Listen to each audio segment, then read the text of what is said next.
Right, we now come to Prime Minister's questions. David Reid. Question number 1, Mr. Speaker. Prime Minister. Thank you, Mr. Speaker. The senseless, barbaric murder of 3 young girls in Southport was devastating. A measure of justice has been done, but for the victims, the injured and the affected, we must see a fundamental change in how Britain protects its citizens and its children. As part of the public inquiry, Mr. Speaker, we will not let any institution deflect from their failures. Mr. Speaker, next Monday marks Holocaust Memorial Day. Visiting Auschwitz last week only strengthened my resolve to build a national Holocaust Memorial and Learning Centre beside this Parliament. Yeah. Mr. Speaker, the whole House will also welcome the release of Emily Damari and other hostages from Gaza. We must now see the ceasefire deal implemented in full, the release of the remaining hostages and a surge in aid into Gaza for citizens. Mr. Speaker, may I also welcome Cheryl Corbell, whose young daughter Olivia was murdered in awful circumstances, and her sister Antonia to the chamber. I've met them twice, and we will change the law so that most serious offenders attend their sentencing hearings. Yeah. Mr. Speaker, this morning I had meetings with ministerial colleagues and others in addition to my duties in the House. I shall have further such meetings later today. Thank you, Mr. Speaker. Before Christmas, I received nearly 1,000 handwritten letters from pupils at St. Peter's Secondary School in Exeter. Each letter strongly advocated for greater support to tackle the mental health challenges faced by young people, with many sharing deeply unsettling personal stories. I'm committed to improving local mental health services to help young people build the resilience they need to live happy and healthy lives. However, Mr. Speaker, I know these challenges are not faced and not unique to my constituency and are being faced by children across our country. So can the Prime Minister please outline what steps his government are taking to enhance mental health supports for our children nationwide? Prime Minister.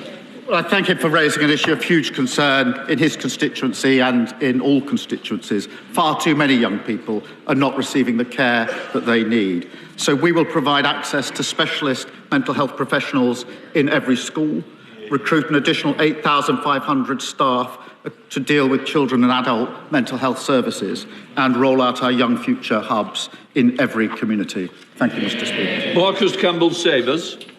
Thank you, Mr. Speaker. My right honourable friend will understand the importance of farming to the economy of my constituency in Penrith and Solway and Cumbria as a whole.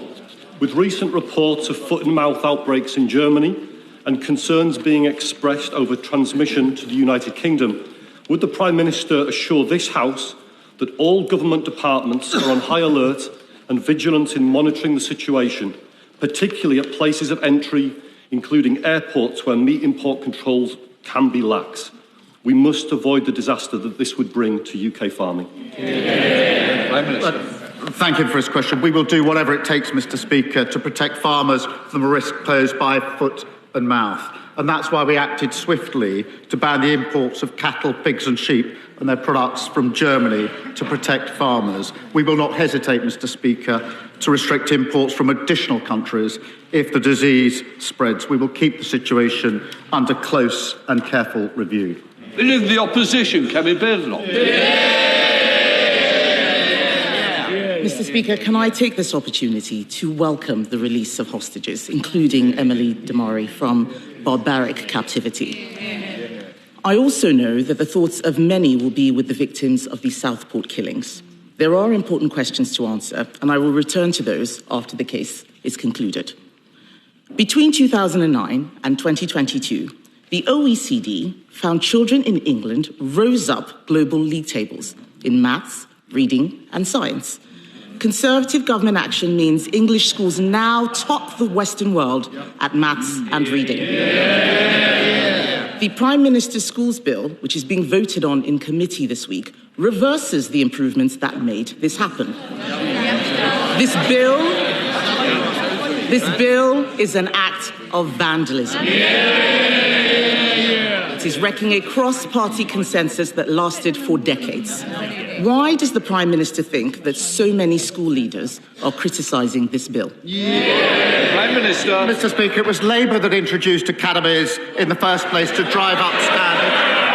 Academies are here to stay and will continue to drive up standards. That's what the bill is about. But also in that bill are important provisions for protecting children, including a provision to stop abusers taking children out of school, a unique identifier to ensure the whereabouts of all children are known. What did the Leader of the Opposition do? She instructed all of them to vote against those measures. Voting. He didn't even bother voting on that bill, Mr. Speaker. And he talks about safeguarding measures. That's not what the issue is. It's about the reforms that he is changing. We have an example of where these reforms were not introduced. Wales, which has been under Labour control for 2 decades. Welsh educational outcomes have tumbled down international league tables. Poor children in England now do better than wealthier children in Wales. This bill denies children the guarantee that their failing schools will be turned into a better academy. It is an attack on excellence, it is an attack on higher standards, it is an attack on aspiration. This bill is the worst of socialism, Mr. Speaker, and isn't it deprived children in England who will pay the price? Mr. Speaker, as I said, we introduced academies, we're committed to them, we're driving standards up. But this bill is important because it also sets up breakfast clubs for the very children that she claims to champion. It limits the expense of school uniform and it puts in place vital protections for children. She has to answer the question, why did she instruct all of them to vote against child protection measures? Mr. Speaker, the Prime Minister thinks that he can distract people from what is wrong with this bill. This is not about breakfast clubs and school uniforms. Teachers and parents will be horrified at just how bad this bill is. Even his own MPs may not realise it, but the bill will cut teachers' pay. It cuts pay for 20,000 teachers. His education secretary says there is not a ceiling for pay. They're all shaking their heads. They clearly haven't read the bill. She hasn't read the bill either. Because Clause 45 means teachers' pay will be capped. Did the Prime Minister know that the bill as it stands will cut teachers' pay? Prime Minister. Mr. Speaker, we do need flexibility in our schools. And if she'd hopped off social media for a while, she would have seen the amendment that was put down this morning to achieve that end. But she says this bill is not about child protection. We had a young child killed who was taken out of a school by an abuser. This bill closes that gap. That is urgently needed. We have children who have not gone back to school since COVID. This bill closes that gap. She can make her points on academies. We can debate academies, but to vote against the bill is a disgrace on all of them. This is nonsense, Mr. Speaker, and the amendment he's talking about does not address this issue. He raises academies. That's exactly what I'm talking about. Like every other parent, I believe all our children should have the best teachers. Apart from cutting their pay, listen to what the head of Year 11, Mr. Speaker, at Michaela, the head of Year 11 at Michaela, the most successful school in the country, came from the armed forces. The headmistress says that with Labour's new rules, she would never have been able to hire him. Those are the academy freedoms I'm talking about. This bill would have blocked that veteran from teaching. The bill implies that doctors are not sufficiently qualified to teach biology, that Olympic medalists can't teach PE. Why is the Prime Minister closing down routes into teaching when we should be opening up more? She knows that's not right. No, it's not. Look at the provisions in the bill. But to say there ought to be qualified teachers in our schools should not be extraordinary or opposed. And we had far far too many examples in our secondary schools under their watch of teachers missing when we needed maths teachers. They championed maths. We didn't have enough maths teachers in our secondary schools, and I want every single child to have the best possible education. The facts speak for themselves. The standards went up under Conservative governments. What we need to know is who is benefiting. Mr. Speaker, everyone is asking who is benefiting from these changes. It's not teachers. Their pay is being capped. It's not parents. Their choices are being restricted. It's definitely not children. Their outcomes will get worse. So who is benefiting? It's the trade unions. The National Education Union sent out a tick list proving that after a decade and a half, they are finally getting their way. Why is the Education Secretary allowing trade unions to run her department and ruin children's education?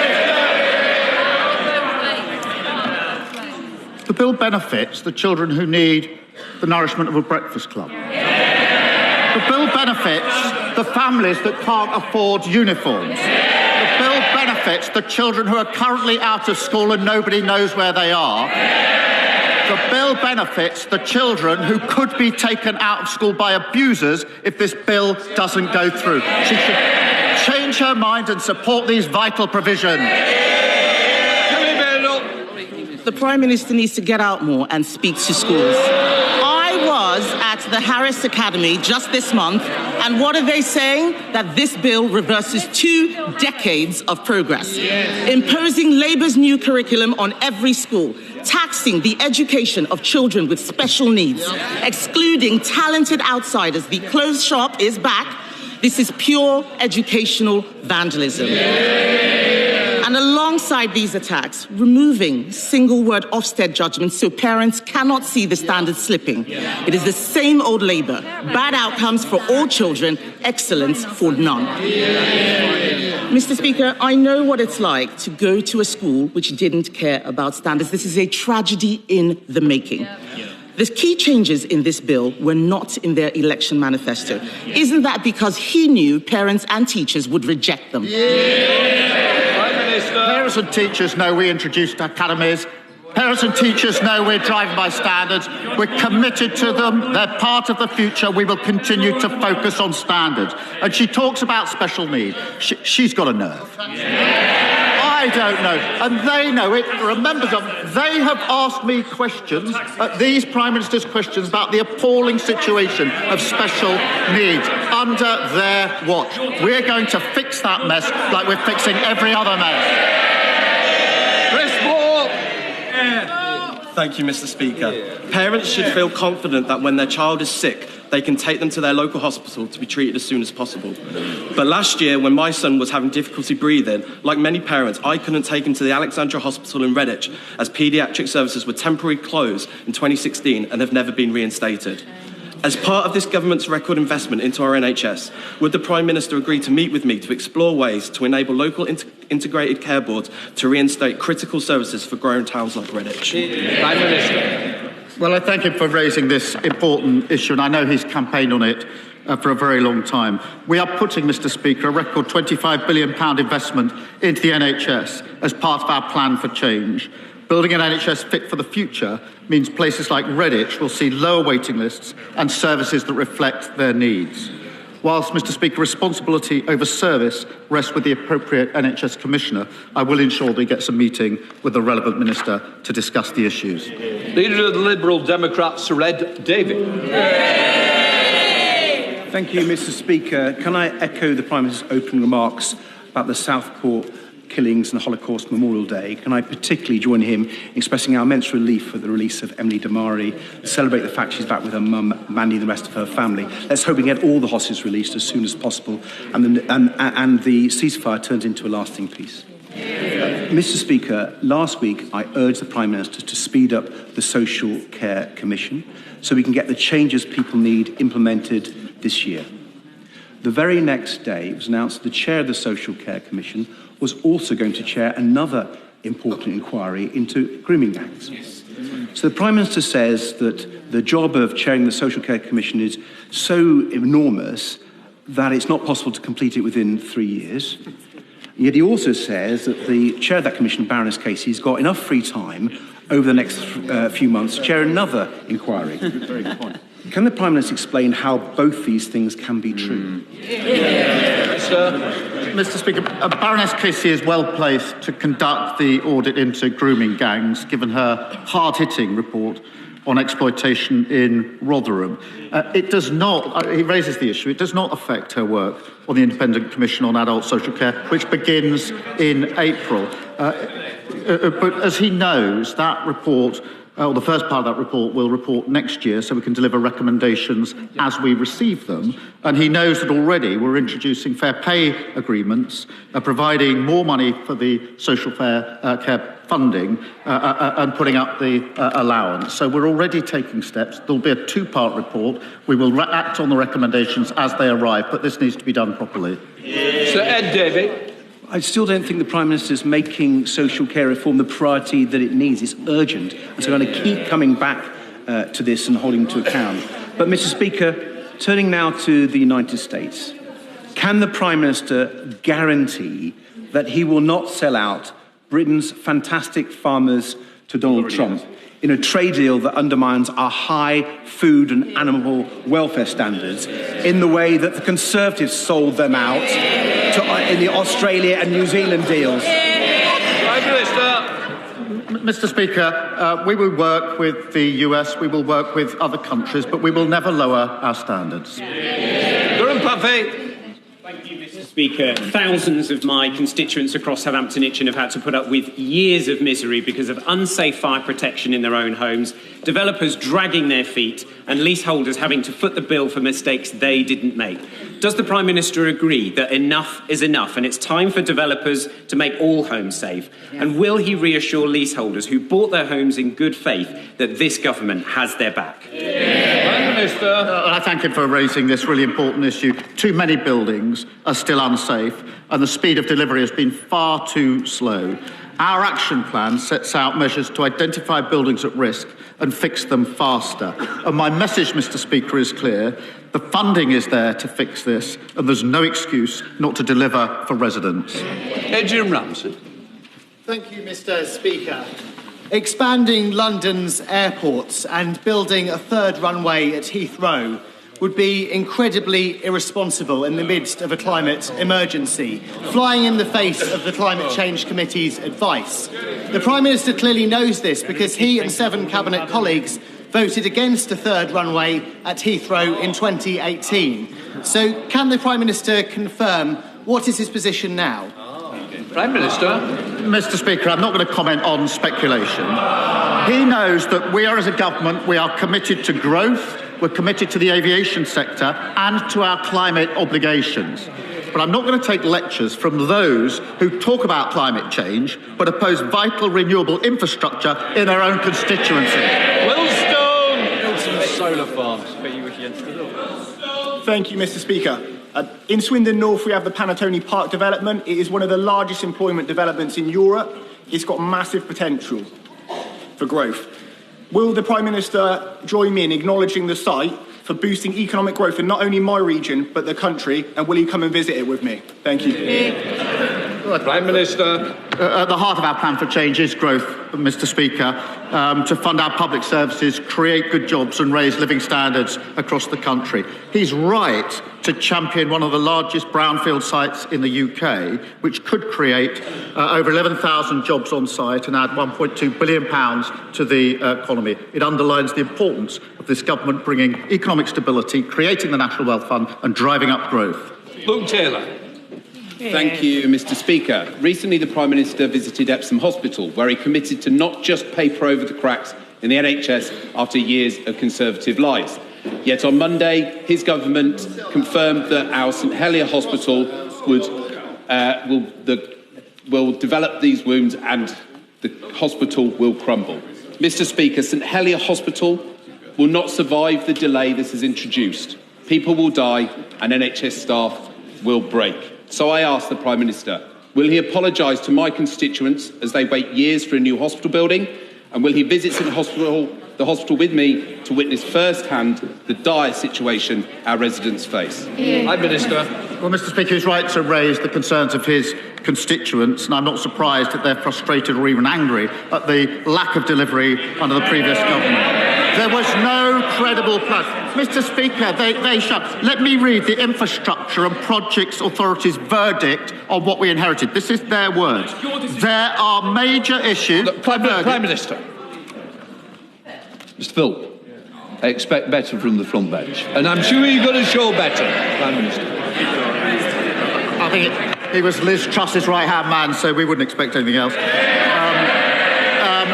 The verdict on the plan that he is talking about was this. Major issues, this is their record, they shouldn't be chuckling, major issues on the definition, the schedule, the budget, the quality and the delivery. It was a fiction, always was. Joe Platt. Thank you, Mr. Speaker. Alongside Greater Manchester MPs, I recently met constituents who shared distressing accounts of malpractice by a spinal surgeon affecting many across the region. They have formed an injured staff and patient group, but despite a review, they feel justice hasn't been served and the Hospital Trust is yet to conduct a full patient recall. Will the Prime Minister arrange a meeting with the group and the relevant minister to help them get the justice that they deserve? Well, I thank her for raising this awful case, and the stories and accounts that she puts forward are heartbreaking and deeply concerning. And I will make sure that she and the group receive a meeting with the relevant health minister at the earliest opportunity. Sir Bernard. When it comes to his budget, which raised taxes, raised borrowing and raised public spending as a strategy for economic growth, when is the Prime Minister going to accept the words of the Labour Prime Minister in the 1970s, who explained to a Labour conference that in all candour that option no longer exists, and that the only way to obtain sustained economic growth will be by cutting taxes and cutting regulation? Prime Minister. Well, he must have missed recent reports. The ONS has just said that we've got the highest investment for 19 years. The PwC have just said that this is the second best place to invest in the world. The IMF have just upgraded growth, now saying we're predicted to be the fastest growing major European economy. Wages are up and inflation is down. That's after just 6 months. Rosie Writing. Thank you, Mr. Speaker. Kettering General Hospital is where I was born and cared for as a premature baby. But after 14 years of the Conservatives underfunding the NHS, that same maternity ward is partially closed because of RAC. And after giving birth, mothers are transported outside through the car park to receive postnatal care. So will the Prime Minister visit Kettering General to discuss how we can support services like the maternity ward and while we await our rebuild? Prime Minister. Well, she's been a determined champion of Kettering General Hospital, and rightly so. And there are deep anger about the delay to the works because of the failure to have a plan on the party opposite. But while we implement our affordable and deliverable plan to build a new hospital, I can reassure her, Mr. Speaker, that the RAC identified at Kettering General is being mitigated and replaced through the National RAC programme. Mike Martin. Thank you, Mr. Speaker. Before Christmas, Lord Robertson, who's leading the Strategic Defence Review, came before the Defence Select Committee and told us that he couldn't guarantee that the strategic outcomes from the review would be fully funded. Recently, we've also heard in media reports that the review might be delayed until the autumn, so that's a delay of 6 months. Will the Prime Minister take this opportunity to state categorically to the House that the Strategic Defence Review, with its important requirements for the defence of our nation, will be fully funded and delivered on time? Prime Minister. Of course, we're committed to that because this is a serious review into our defence. It needs to make sure that we understand the challenges we face and have the capability to deal with those challenges in the modern era. So that's the exercise that's going through. We've committed to the path to 2.5 As he knows, the last time 2.5% was spent on defence was under the last Labour government. And that is the difference between the approach on this side of the House and the approach on that side of the House. Huddersfield Royal Infirmary has recently reduced its elective waiting list from a high of 4,000 to just 20. Will the Prime Minister join me in paying tribute to NHS staff at my local hospital? Will he ensure that the NHS learns from the HRI's innovative approaches, such as the use of AI for scans and its partnership with Huddersfield University's National Health Innovation Campus? And whilst the Prime Minister does his hospital tour, can I also invite him to Huddersfield to see the transformative work being done? Prime Minister. Look, can I thank her, because the achievements of the hard-working staff at Huddersfield Royal Infirmary prove that you can bring down waiting times through our plan for change. And it is important we're applying that best practice and innovation across the NHS. We must do more. We inherited record waiting lists, and we are now bringing them down. Andrew Snowden. Very much, Mr. Speaker. In what is supposed to be a honeymoon period for a new government, the Prime Minister has sacked his Chief of Staff, forced his City Minister and Transport Secretary to resign, whilst Number 10 has been briefing against the Pensions Secretary, Home Secretary and Education Secretary. Is it not time that the Prime Minister accepts that the root causes at the heart of this government are with him, not them? We just won a landslide victory. We've got a massive majority. We're getting on with the job. Mr. Speaker, I don't think we saw. Look at the sheer number of ministers that they got through on a yearly basis, causing instability in every conceivable department. Paul Davies. Thank you, Mr. Speaker. In 2016, I was diagnosed with colon cancer and had excellent treatment at Huddersfield Royal Infirmary. I was one of the lucky ones, as the Tory governments after 2015 failed in the fight against cancer, with over 380,000 patients in England not treated on time. What assurance can the Prime Minister offer Colne Valley residents that the reforms and extra investment he's announced will address this issue? Prime Minister. Well, can I start by wishing him a speedy recovery from his recent treatment and thank the doctors and nurses who treated him.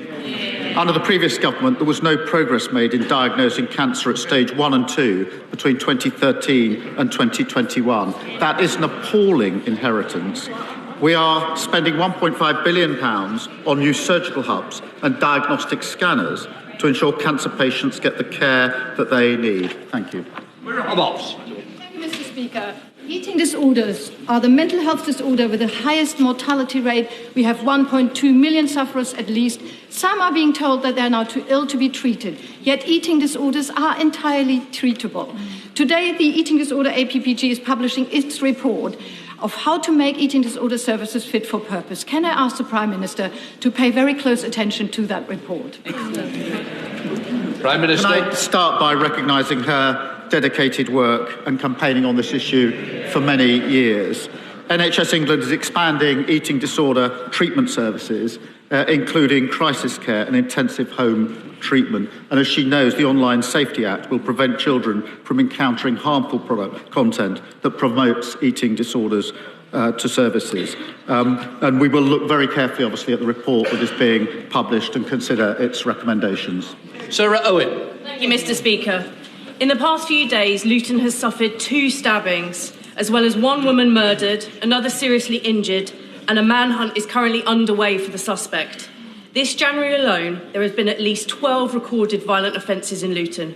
After decades of being funded as a rural police force, Bedfordshire has had to make do with special grants to tackle serious and violent crime.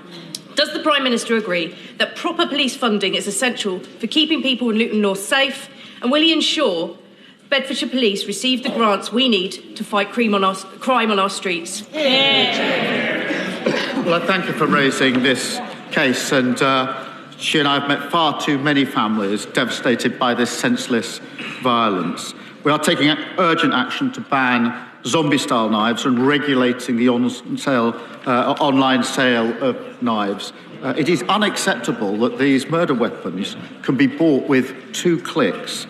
Technology is there to stop it, and we're going to take action. And on the resources, we're putting an additional 13,000 police into neighbourhood roles and allocating £85 million to Bedfordshire Police in funding to keep her constituents safe. Iqbal Mohammed. Mr. Speaker, may I associate with the remarks from the Prime Minister regarding the ceasefire and the release of hostages, and let's all pray that the remaining hostages on both sides are released as soon as possible.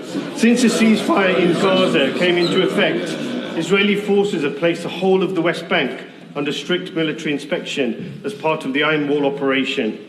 The IDF has launched a large-scale offensive operation in the city of Jenin, with numerous drone strikes on the infrastructure and a military raid by IDF troops and special forces in the occupied West Bank.